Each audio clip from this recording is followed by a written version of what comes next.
오늘 우리에게 주시는 하나님의 말씀 데살로니가 전서 5장입니다. 우리가 잘 아는 말씀이기도 하죠. 12절부터 18절까지 데살로니가 전서 5장 신약성경 333페이지 페이지수로 찾아도 되고요. 네. 데살로니가 전서 5장 12절부터 18절 우리 함께 하나님의 말씀 받들어 읽으실 때에 말씀의 은혜와 능력이 저와 여러분에게 함께하기를 원합니다. 형제들아 우리가 너희에게 구하노니 너희 가운데서 수고하고 주 안에서 너희를 다스리며 권하는 자들을 너희가 알고 그들의 역사로 말미암아 사랑 안에서 가장 귀히 여기며 너희끼리 화목하라. 또 형제들아 너희를 권면하노니 게으른 자들을 권계하며 마음이 약한 자들을 격려하고 힘이 없는 자들을 붙들어주며 모든 사람에게 오래 참으라. 상가 누가 누구에게든지 악으로 악을 갚지 말게 하고 서로 대하든지 모든 사람을 대하든지 항상 선을 따르라. 항상 기뻐하라. 쉬지 말고 기도하라. 범사에 감사하라. 이것이 그리스도 예수 안에서 너희를 향하신 하나님의 뜻이니라. 아멘. 우리가 인생을 살다 보면은 사면초가 이런 상황을 맞이할 때가 있다고 했습니다. 사면초가가 뭔지 알아요? 한자 세대가 아니면 사자수고 모르면 이제 그 뜻을 잘 모르죠. 사면이 다 가로막혀서 갈 곳이 없다. 그렇게 암담할 때가 있습니다. 좌도 우도 앞도 뒤도 다 막혀있어요. 얼마나 답답한지 모르고 얼마나 암담한지 모릅니다. 그러나 여러분 한 군데가 터진 곳이 있죠. 사면초가가 당해도 한 군데가 열린 곳이 있어요. 어디예요? 하늘이 열려있죠. 하늘이. 우리 믿음의 사람은 사면초가 같은 상황을 당해도 다른 사람들은 주저앉아 버려요. 그렇지만 우리는 하늘만 쳐다보면 된다. 그런 얘기예요. 그래서 하늘을 향해서 열린 그릇이 쓰임받고 쓰임받는 그릇이 귀하다라고 하는 그 말씀 속에서 하늘을 향해서 열려있다는 뜻의 본질이 뭐냐고 하는 거죠. 그것은 바로 우리가 사면초가 같은 희망이 없고 소망이 없는 그런 암담한 상황에서도 절망의 순간에도 하늘을 쳐다보며 희망과 소망을 품는 것, 이것이 바로 언제 어느 때나 하늘을 향해서 열린 그릇. 그래야지만 우리 주님의 손에 합한 그릇이 되어서 쓰임받는다. 주인의 목적대로. 우리의 주인이 누구시려? 하나님이시죠. 하나님의 그 지으신 그 토기장이 되신 그 목적대로 우리가 선하게 쓰임을 받는 귀한 그릇들이 될 수 있다. 그래서 오늘 하늘을 쳐다본다는 거 할 때에 또 우리 그런 속담도 있죠. 우물 안에 개구리 같은 놈, 이렇게 얘기도 하죠. 하늘이 열려 있다라고 했었을 때 그 열린 하늘의 크기는 무엇으로 결정할까요? 무엇으로 결정할까요? 우물 안의 개구리처럼요. 우물을 통해서만 하늘을 보고자 하는 사람들이 많죠. 그리고 그렇게 보인 하늘이 전부라고 얘기하는 사람들이 얼마나 많은지 몰라요. 이 인식에 이 협소함이 결국은 이제 우리가 늘 얘기할 때 코끼리 비유를 많이 해요. 그래서 특별히 우리 기독교가 편협하게 된 것들을 안타깝게 여기면서 저는 수없이 그런 일들을 많이 당해왔기 때문에 설교를 많이 합니다. 어떻게? 진리는 우리 예수 그리스도시잖아요. 그리고 그 진리는 우리 삼위일체 하나님을 믿는 믿음에 있잖아요. 그러면 코끼리를 진리로 생각을 했을 때 대부분의 사람들이 장님, 코끼리 만지기 식으로 그렇게 진리를 소유하고 살아가요. 마치 우리가 하늘을 쳐다보고 열린 하늘을 가슴에 품고 살아간다고 할 때도 이와 같은지 몰라요. 장님이 있잖아요. 코끼리 꼬리를 만지고 있어요. 그러면서 생각하는 거예요. 뭘로? 코끼리는 빗자루같이 생겼구나. 이렇게 생각을 합니다. 또 어떤 장님은요, 코끼리 다리를 만지고 있어요. 코끼리는 기둥과 같네? 이러는 거예요. 어떤 사람은요, 코끼리 배를 만졌어요. 코끼리는 벽과 같구나. 어떤 사람은 코끼리 귀를 만져봤더니 오, 참 키와 같으네. 이렇게 생각을 각각 하고 있었던 거예요. 그래서 각각 그렇게 표현을 해요. 그게 오늘날 기독교의 다양한 종파, 다양한 교단들 이런 것들을 생성하고 있는지도 몰라요. 그런데 진짜 참됨은 어디에 있느냐 그러면 코끼리 전체를 이해하는 데 있어요. 그래야 다른 사람이 뭐라고 얘기를 해도요, 그거에 대해서 막 반발심이 생기고 막 거기에 대적하고 그렇게 하질 않아요. 장님이 특별히 꼬리를 만지고 있는 장님이 어떤 사람이 코끼리는 기둥과 같다 그러니까 틀렸다고 막 빗자루로 쓸어내는 거예요. 어리석은 거죠.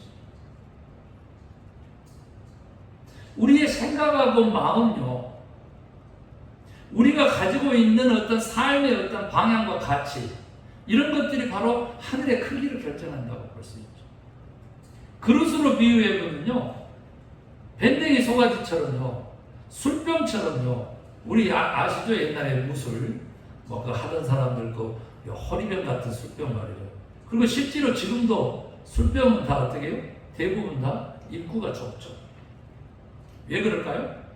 알코올 그 폭발력을 어떻게 잘 가두기 위해서 입구가 좁아요. 조그만한 구멍만 막으면 되니까. 그게 마치 술병 같은 그러한 사고방식, 그러한 생각을 가지고 살아가는 사람들이 얼마나 많은지 말이에요. 내가 무엇인가 알았다고 했었을 때, 내 경험이 일부일 수 있다. 내 생각이 전체의 일부일 수 있고, 내 감정이 이게 온전치 않을 수도 있다. 이게 맞아요. 우리 크리스찬들의 마음 자세라고 얘기해요. 그런데 그렇게 하지 않죠. 내 경험을 절대하고 내 생각을 절대하고 내 감정을 절대화시켜서 다른 사람은 다 틀린 것이 되는 거예요. 그렇게 사람을 대하고 그렇게 관계를 맺으면 길게 갈 수가 없죠. 길게 가면 그것은 가식이고 그 거짓이에요. 이 시간 우리가 진리를 안다고 했었을 때 장님 코끼리 만지기듯이 아니고 정말 코끼리를 온전한 모양으로 다 알고 혹 다른 사람이 코끼리는 벽과 같다고 하면 배를 만지고 있구나. 코끼리 배를 만지고 있구나. 이 정도의 그 인식, 그 정도의 마음, 그 정도의 이해력, 그 정도의 용납함, 그런 것들을 가지고 우리가 살아야 된다는 거예요. 자기의 경험이 잣대가 되고요. 판단이 되면 어쩔 줄 아세요? 무슨 말이 돼버리냐면 너무 중요한 단어니까. 원래요, 이 말씀을 캐논이라고 했어요. 히브리 말로 말씀 캐논이라고 해요. 로고스라고 하는 말도 있지만 이렇게 성경, 기록된 성경을 캐논이라고 해요. 그 캐논이라고 하는 뜻은 뭐냐면요, 잣대라는 뜻이에요.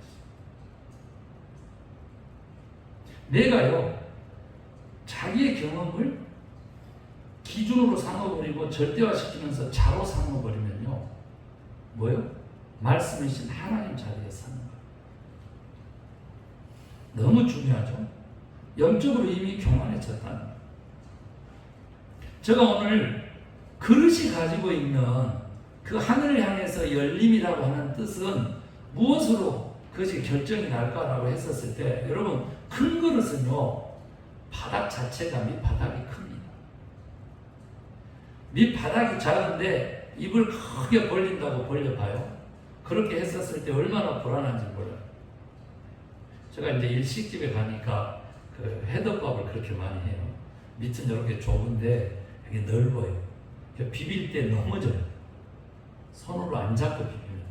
이렇게 막 비비다가 툭 넘어져요. 제가 몇 차례 그 일을 경험하고는 그릇 좀 바꾸세요 했더니 그 다음에 갔더니 밑이 이렇게 넓고 둥그런 이렇게 국그릇을 큰 것으로 바꿨더라고요. 이렇게 밑이 좁고 이렇게 넓은 볼이 아니라 바꿨더라고요. 그래서 아이고 자주 와야 되겠네요. 이렇게 주인하고 기쁨으로 대화한 적도 있어요. 미국에 가면은 아직도 그 집이 있죠. 엄청나게 그 세수되었죠. 아무리 비벼도 움직이지도 않아요.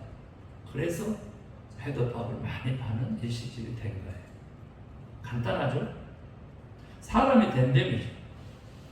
그 바탕이죠. 네.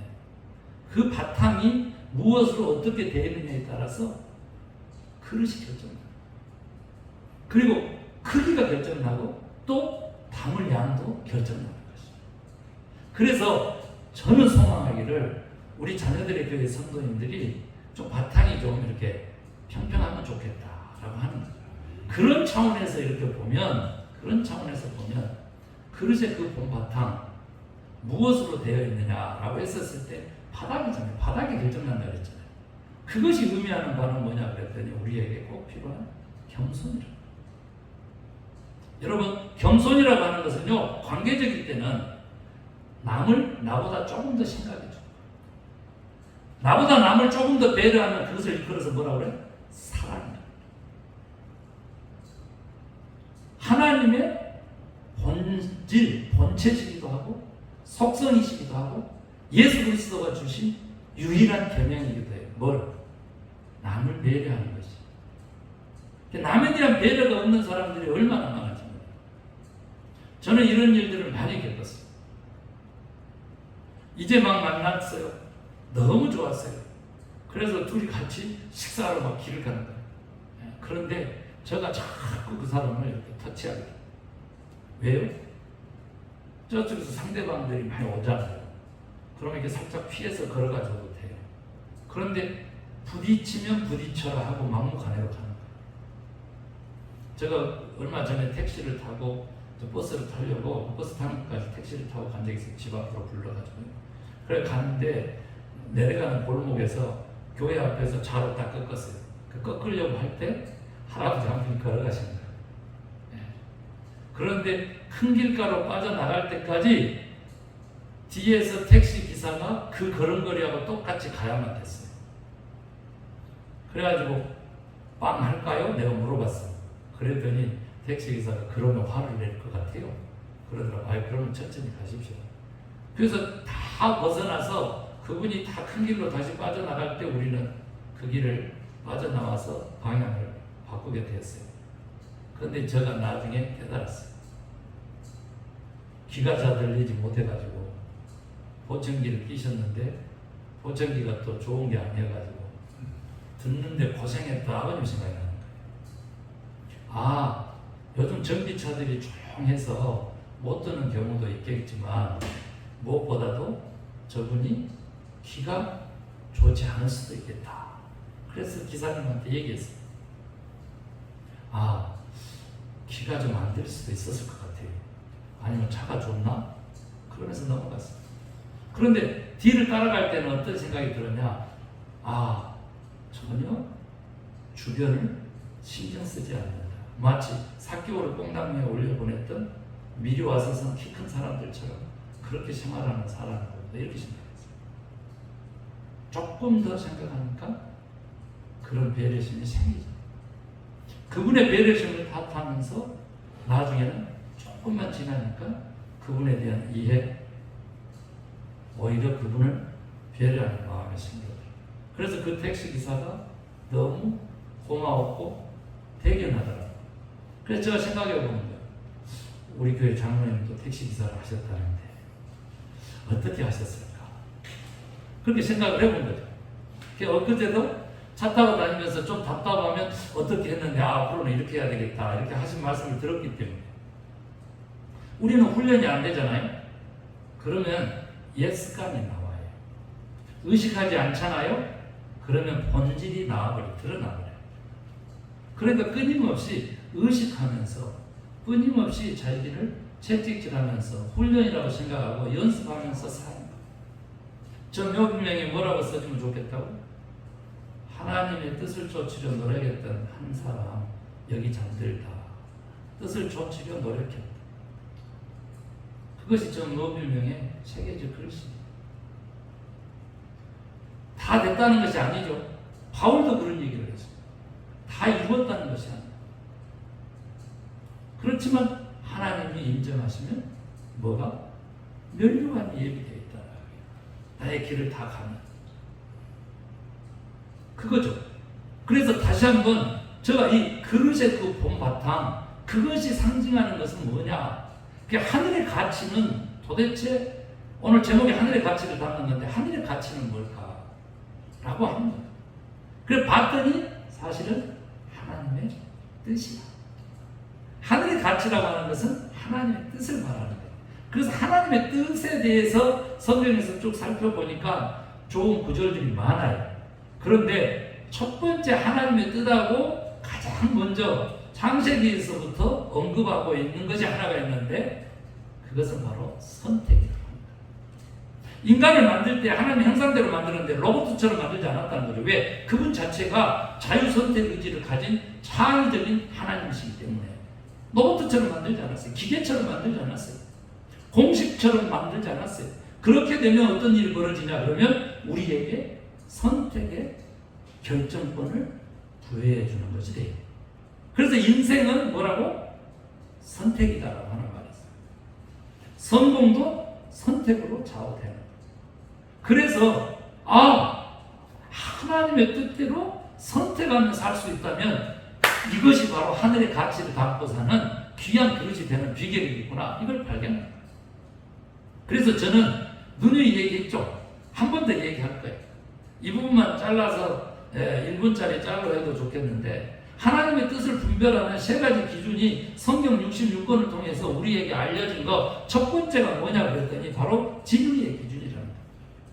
예수 그리스도가 진리이기 때문에 예수님이라면 어떻게 하셨을까를 생각하는 거예요. 순간 생각하는 거예요. 선택할 때 예수님이라면 어떻게 하셨을까? 그 예수님이 진리다. 그래서 예수님이 어떻게 하신 것은 복음서에 나와 있기 때문에 우리가 끊임없이 읽어봐야 돼요. 그런데 그 중에서 가장 결정적으로 이 부분에서 제가 언급하고 싶은 것은 그릇하고 비교했을 때 예수님이라면 어떻게 하셨을까 했을 때 하늘의 가치 중에 하나는 뭐냐 그랬더니 그것은 겸손이에요. 그릇의 바닥처럼 낮게 되는 거예요. 교만하면 그러면 어떻게 되느냐? 한번 보세요. 다른 사람을 조금 더 생각해 주는 것이 기독교의 겸손이라고 했잖아요. 그랬는데 어떻게 한다고? 자기를 먼저 생각해요. 다른 사람 배려 안 하는 거예요. 생각 안 하는 거예요. 제가 오늘 본문 읽어서 하나님의 뜻을 쫓아갈 텐데 12절부터 읽은 이유가 뭔지 아세요? 가장 귀하게 가장 소중하게 여길 사람이 교회 내에서 결정나요. 그게 뭐냐면 너희를 가르치고 권면하는 자를 가장 소중하게 여기고 가장 귀하게 그렇게 대하라. 여러분 지금 목사님 어떻게 대합니까? 친밀하게 됐습니까? 친해졌습니까? 한 몇 개월 같이 알았습니까? 세상 사람들 대하듯이 그렇게 대하지는 않는지 한번 보셔야 돼요. 그러면 제가 무슨 호령을 치고 그냥 기도를 해서 가르치고 애언기도 한다고 하면서 저주하고 이렇게 가야 되겠어요? 아니죠. 교만하게 되면 그렇게 되는 거예요. 상대방에 대해서 배려를 안 하는 거예요. 그 교만은 무슨 줄 아세요? 이렇게 사람 관계에서 떠나서 신앙으로 교만하는 것은 뭐냐면 내가 하나님 자리에 서는 거예요. 제가 그 얘기 했잖아요. 캐논이라고 하는 거예요. 자기 생각, 자기 감정, 자기 경험을 자꾸 절대화시켜서 막 상대방에게 계속 강요하잖아요. 우기잖아요. 끝까지 우겨. 우김질이 엄청 세잖아요. 그것은 곧 말씀, 캐논, 잣대, 본인이 되는 거예요. 하나님 자리를 대신하는 거죠. 이런 영적 교만은요, 하나님이 절대 용서하지 않아요. 우리가 성령 회복제 용서받지 못하듯이 영적 교만은 하나님 용서하잖아요. 왜? 하나님 자리를 대신한다는 거예요. 지가 신이 되었잖아요. 지가 우상이 됐잖아요. 안 됩니다. 그게 어느 공동체에서도 마찬가지예요. 남녀관계에서도 마찬가지예요. 부부관계에서도 마찬가지예요. 또 부모 자식 간에도 마찬가지예요. 전체 형제간에도 마찬가지예요. 여러분, 하나님이 다스릴 수 있도록 우리는 하나님의 그 마음대로 순종하면서 살아요. 자신을 죽기까지. 제가 그 얘기를 좀 하고 싶어서 제가 찾았어요. 빌립보서 2장인데요. 제가 늘 배웠던 말씀입니다. 너희는 이 마음을 품으라 그래요. 그리스도 예수의 마음. 그는 본체가 하나님이셨는데 자기를 버려 종이 되기까지 십자가를 지기까지 복종하셨다. 뭘 하라? 우리를 구원하시고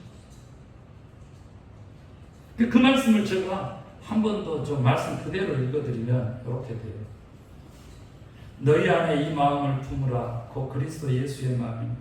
그는 근본 하나님의 본체시나 하나님과 동등됨을 취할 것으로 여기지 아니하시고 오히려 자기를 비워 종의 형체를 가지사 사람들과 같이 되셨고 사람의 모양으로 나타나사 자기를 낮추시고 죽기까지 복종하셨으니 곧 십자가에 죽으시니 이러므로 하나님이 그를 지극히 높여 모든 이름 위에 뛰어난 이름을 주사 하늘에 있는 자들과 땅에 있는 자들과 땅 아래에 있는 자들로 모든 무릎을 예수의 이름에 꿇게 하시고 모든 입으로 예수 그리스도를 주라 시인하여 하나님 아버지께 영광을 돌리게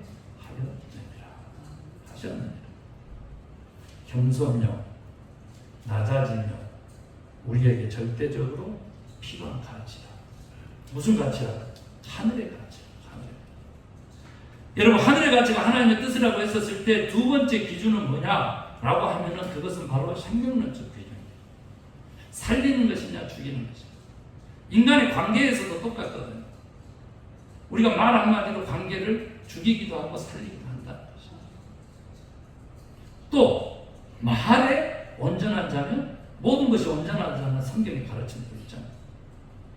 그래서 우리가 살리고 죽이고 이렇게 하는 것들 뭐지? 내 선택이. 어떤 사람 보면요 계속적으로 죽이는 선택을 하는 거예요. 죽이는 선택.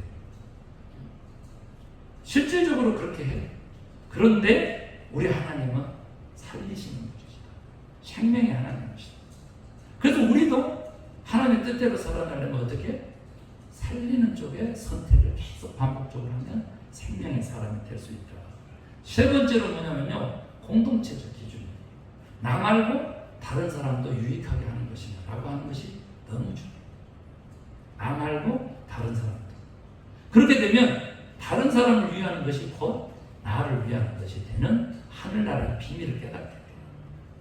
그래서 우리가 무엇이든지 하나님의 뜻을 분별하기 위한 이 세 가지 기준을 가지고 지금 선택을 훈련하는 것을 한번 해볼 수 있게 되기를 원해요. 여러분 육체와 영이 충돌하면 여러분 무엇을 선택하시겠어요? 목사님 나 못해. 몸이 안 좋아서 건강하지 못해서 이럴 수도 있고요. 반대로 육체적 욕구가 너무 세. 잠자는 것, 먹는 것, 성 마찬가지죠. 그런데 그걸 극복하고 영적인 것, 하나님의 것을 신령한 것을 선택할 수 있느냐는 거죠. 육체의 한계를 뛰어넘을 수 있냐는 거죠. 그럴 때 도저히 예배를 드릴 수가 없어. 미국에 있는 우리 권사님 혹시 동영상을 보실 수도 있습니다.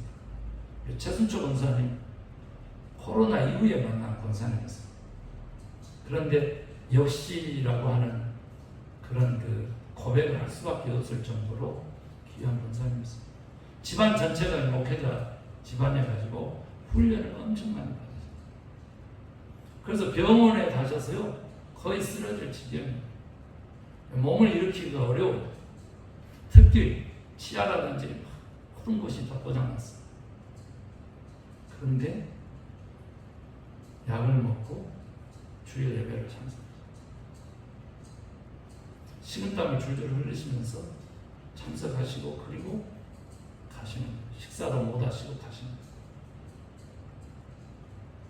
저는 그분의 건강이 반드시 다시 회복되리라고 저는 확신했어요. 저 정도 열정이면 하나님께서 불쌍히 여기시겠고 저 정도 교회에 대한 또 주일 예배에 대한 사모함이라면 영원히 예배하는 인생으로 하나님 인치시겠다. 여러분 우리는요 이 어려운 비를 뚫고 와서 예배하잖아요. 그런데 영원히 예배할 수 없다면 어떻게 되겠어요? 버려버린 바 된 인생이라면 어떻게 되겠어요? 그런 것을 생각했을 때 우리가 영을 선택할 수 있어야 돼요. 육이냐 영이냐 했을 때 영을 선택하셔야 돼요. 그러면 이제 반대로 조금 더 나가서 물질이냐 영이냐라고 했었을 때도 뭘 선택해야 될까요? 영을 선택해야 되는 거예요. 그러면요 내 유익하고 공동체의 유익, 내 유익하고 다른 사람의 유익하고 충돌하는 거예요. 다른 사람의 유익과 공동체의 유익을 선택할 수 있어야 돼요. 아까워 교회에 내놓기가 아까워. 교회 다른 식구 생각하면 사랑하면 아깝지 않죠. 내놓을 수 있죠. 주의 일과 나의 일, 혹은 주의 일과 세상의 일 한번 보세요. 무엇을 선택하겠어요? 주의 일을 선택해요. 어려운 거예요, 여러분. 모든 게 인생은 선택이니까 선택으로 결정나는 거죠. 저도 마찬가지죠. 미국에 목회냐, 한국에 목회냐, 선택이잖아요. 그 선택에 의해서 운명이 결정나죠. 그게 창세기부터 내려온 일이라니까. 그래서 그 선택의 그 순간에 하나님의 뜻이 어떻게 역사하는지 그것이 이렇게 훈련이 필요하다. 예수님이랑은 진리의 기준, 생명의 기준, 공동체적 기준 그걸 가지고 있어서 선택하더라도 이같이 막상 맞닥뜨리면 어렵다니. 소유욕과 나눔의 필요. 이거 가지고 싶어. 그런데 나누라고 하셔. 그러면 나눌 수 있냐? 이거 내 거야. 그런데 공동의 것으로 만들 수 있냐는 것이죠. 이게 땅의 가치에 엎드러진 그릇이거나 혼합주의로 해가지고요. 혼합주의로 해가지고 예를 들어서 교회에서는 거룩한데 하나님 의가 나타나는데 삶에서는 거룩함과 의와 향기가 없어요. 누가 봐도 목사님이네 할 정도로 그런 것들이 배에 나와야 되는 게 맞잖아요. 똑같아요. 아, 선교사님입니다. 아, 장로님입니다. 권사님입니다. 아, 교회에서 피아노 반주자시래. 이런 것들이 나와져야 사실 우리가 잘 사는 거예요. 잘 사는 거예요. 집사였어. 집사로 계속 불러. 담임목사로서 불편해. 선교사님 되셨는데 깜짝 놀라. 언제? 아, 그렇게 됐어요. 하면서 설명을 좀 해. 그랬더니 별로 좋은 기색이 아니야. 아, 그랬게 됐냐고. 잘 됐냐고. 아, 뭔가 변했다. 그런 줄 알았어요. 뭔가 있더라고요. 이렇게 가지를 않아요. 그러면 뭔가 문제가 있는 거예요. 변해야 돼. 이런 만큼 그리고 하나님이 명하신 명령만큼 내가 지금 현재 거기에 따라서 살아내고 그런 결정들, 그런 선택들을 해야 돼요. 그래야지만 어떻게 된다? 하늘의 가치, 하늘의 사람에 대해서 하나님의 손에 들려서 쓰임받게 되는 것이죠. 저는 그렇게 확신하고 그렇게 믿어왔어요. 여러분, 한 가지만 더 조금 좀 말씀을 드리고 싶은데 그것은 바로 오늘 본문이에요. 본문에 보면 하나님의 뜻이 네 가지가 나와. 이 가치는 너무 중요해요. 그랬는데 본문 전에 데살로니가 전서 4장에서 보면 아예 하나님의 뜻이 뭔지 딱딱 명시해서 나와요. 그 데살로니가 전서 4장 3절에 보면 하나님의 뜻은 거룩함이라 이렇게 나와요. 그러니까 우리들의 삶 자체가 하나님 보시기에 구별된 삶이 필요하다는 거예요. 목사님 지금 말씀하시는 게 막 우리에게 너무 힘들고 목회자도 힘들 텐데 우리 같은 평신도들이 그렇게 살아집니까? 이렇게 얘기할 수 있거든.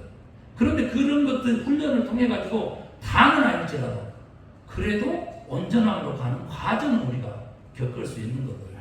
그래서 거룩함의 뜻이 뭐냐고 말이에요. 거룩함의 뜻이 독사 이 거룩함의 뜻이 뭐냐? 영광의 뜻이 뭐냐 그러면 다 구별되다. 그러니까 다 일상적인 거에서 구별된 것을 존귀합니다. 귀함으로 이렇게 여겨줘요.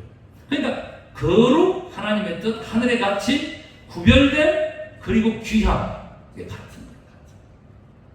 그래서 내가 그렇게 태를 내면서 살까?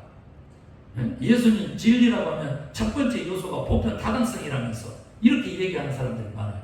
그런데 여러분 사람들을 변화시키고 감동시켜서 주께로 불러오는 데에는 내가 확실한 구별됨을 통해서 주는 메시지가 더 유익하다는 사실을 알아요. 그 보편 타당성은 뭐냐 그랬더니 크리스찬이니까 예수 믿는 사람이니까. 저는요 영어교실 했잖아요. 기억날 때 목요일 아침이니까 잘했어요. 그 마지막 저 기도하고 헤어져도 됩니까? 그랬더니 기꺼이 하라 그래서 저 기도했어요. 그런데 곧바로 얼마 안 지나서 차 타고 가고 있는데 못하겠다 이러는 거예요. 그 속으로 어떻게 생각했어요? 내 지금 불편한 것이 괜히 기도를 했나? 이런 거예요. 화요일도 저 똑같이 기도했거든요. 왜? 한 영혼이 귀하니까. 그 또 관계가 귀하니까. 모르지만 그분의 가정은 통째로 다 기도하고 모르지만 그분이 꿈꾸고 있는 것까지도 응답해 달라고 그렇게 기도했어요. 혹시 다른 신을 믿는 사람, 다른 종교인이면 불편할 수도 있겠다 이런 생각도 하거든요. 그러면 여러분 생각하기에 거기도 배려로 가야 될 것이냐 아니면 구별됨으로 가야 될 것이냐를 우리는 선택을 해야만 거기서 크리스찬으로 가느냐를 결정합니다. 우리 교회의 부흥도요 말 그대로 네가 하나 차리니까 끊임없이 있잖아. 나보다 더 잘 살고 있는 사람에 대한 배려, 이것은 역행합니다. 주님은 그렇게 하지 않았어요. 그때요 헤롯 왕에 대해서는 여우 새끼라고 했어요. 뱀이라고 했어요. 독사 새끼라고 했어요. 그런데요 병들었어요. 죄인 취급받고 소외받았어요. 따돌림 당했어요.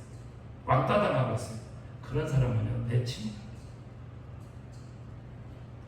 그래서 우리가 수없는 선택의 기준 속에서 하늘의 가치를 훈련하면서 살아가는 거예요. 겸손도 이와 같다 그랬어요. 제가 끊임없이. 그래 똑같아. 지금도 하나님이 친히 나의 뜻이라고 한 거룩함도 구별되는 뜻이니까 죄 없이 거룩하게 사는 사람. 그 다음에 한 가지 거룩한 하나님의 뜻을 무엇을 하고 데살로니가 전서 4장에 얘기해 주면 서로 사랑이라고. 그래서 그 서로 사랑이라고 하는 것은 얼마나 우리가 많이 들었어요. 예수님이 남겨준 유일한 계명이니까 서로 사랑. 중요하잖아요. 그런데 그 사랑을 한번 다시 성경에서 또 뜯어봤어. 찾아봤어. 그랬더니 사랑은 곧 배려심, 우리 해석이죠. 그런데 사랑은 곧 용서부터 시작하신 하나님이시더라. 용서는 다시 또 하나님의 포용력으로 연결돼요. 그리고 그것은 곧 우리들에게 있어서는 용서와 포용력이 다른 사람에 대한 용납함으로 그것을 뭐라고 한다고? 사랑이라고 합니다. 그래서 우리가 지금도 과거의 거에 대해서 또 일시적인 거에 대해서 부분적인 거에서 결정론적으로 단정적으로 확정적으로 그렇게 재단하고 갈 것이 아니라 다시 용납하고 다시 용서하고 다시 포용하고 다시 받아들이고 그런 훈련을 통해서 우리가 주님의 뜻을 실현할 수 있게 된다라고 하는 거예요. 여러분 선을 추구하라는데 선이 뭔지 아십니까? 선. 혹시 여러분 선을 한번 검색을 해보셨어요? 저는 많이 웃었어요. 많이 웃었어요. 그런데 하나만 뽑았어요. 옳고 바른 것, 윤리와 도덕의 최고의 가치, 그것을 선이라고 했어요. 제가 왜 웃었는지 아세요?